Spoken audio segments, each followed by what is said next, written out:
dengan berbagai tantangan, persoalan yang kita hadapi. Bahkan akhir-akhir ini yang sedang melanda dunia, bangsa kita, keluarga kita, pribadi-pribadi kita. Karena kita sangat terbatas untuk beraktivitas, sehingga menimbulkan banyak keluhan-keluhan bagi kita sekalian.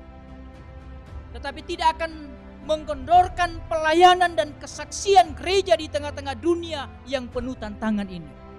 Itu semua karena pekerjaan Roh Kudus yang memampukan saudara-saudara dan saya untuk menjalani hari-hari hidup ini dengan satu kekuatan dan pengharapan bahwa pasti kita akan dimenangkan dari peristiwa yang besar sekali.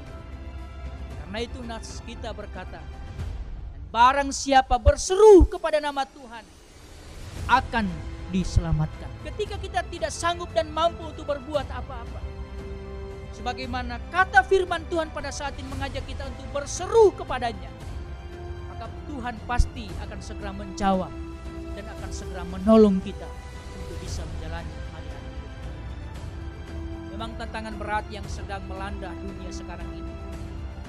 Namun sebagai warga gereja, sebagai umat Tuhan yang percaya kepadanya, jangan sampai melemahkan iman kita.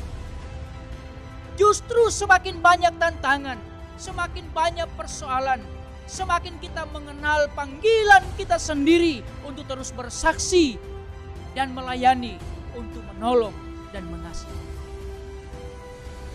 Karena itu sangat dibutuhkan kesabaran dan ketabahan kita dalam menghadapi tantangan dunia ini. Beberapa hal perlu kita renungkan. Yang pertama, perlu kita hayati bahwa Roh itu sungguh telah datang, dan sekali Ia datang, Ia akan tetap tinggal di dalam kita, sehingga kita sanggup dan mampu untuk menjalani hari-hari hidup. Yang jelas bahwa Roh Kudus tinggal di dalam gereja kita, dalam sebuah persekutuan kita, serta pelayanan kita.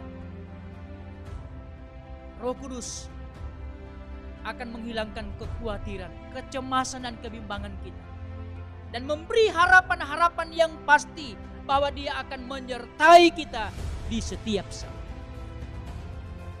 Yang kedua, dengan pekerjaan Roh Kudus, kadang-kadang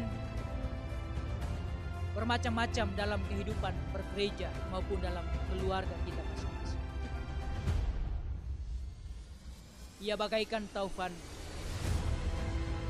menghantam bahtera kehidupan kita, tetapi kadang-kadang lemah lembut. Dia datang menyapa kita, melembutkan hati kita yang keras, membantu menjadi cair, halus dan manis. Itulah sebabnya agar dari dalam hati kita sendiri terus memohon agar Roh Kudus yang telah ada di dalam diri kita terus bekerja, menyatakan kekuatannya dan kasih-Nya, sehingga hati kita tergerak terus untuk bersaksi bagi kemuliaan Allah. Yang ketiga, dengan kuasa Roh Kudus, berarti kita harus menyadari akan kemenangan Yesus Kristus untuk dunia. Gereja kita di dunia ini tentu bukan milik kita sendiri, tapi ia adalah milik Tuhan. Kalau dia adalah milik Tuhan, pasti Dia akan jaga. Kalau dia adalah milik Tuhan, saudara-saudara dan saya adalah milik Tuhan, pasti Dia akan pelihara. Jangan sampai kita terlena dengan berbagai tantangan persoalan. Begitu pula gereja-gereja yang ada di tengah-tengah dunia ini. Dia pasti akan pelihara, jangan sampai berantakan atau terpecah-pecah satu sama lain. Itulah sesungguhnya manfaat Roh Kudus dalam sebuah keesaan gereja kita. Dia adalah Roh Kudus yang memersatukan kita. Sebab hidup dipimpin Roh Kudus adalah satu hal penting dalam kehidupan kekristenan kita. Sebab itu orang yang hidup dipimpin oleh Roh Kudus akan menikmati segala yang baik dan selalu mendapatkan pertolongan Roh Kudus dalam hidup.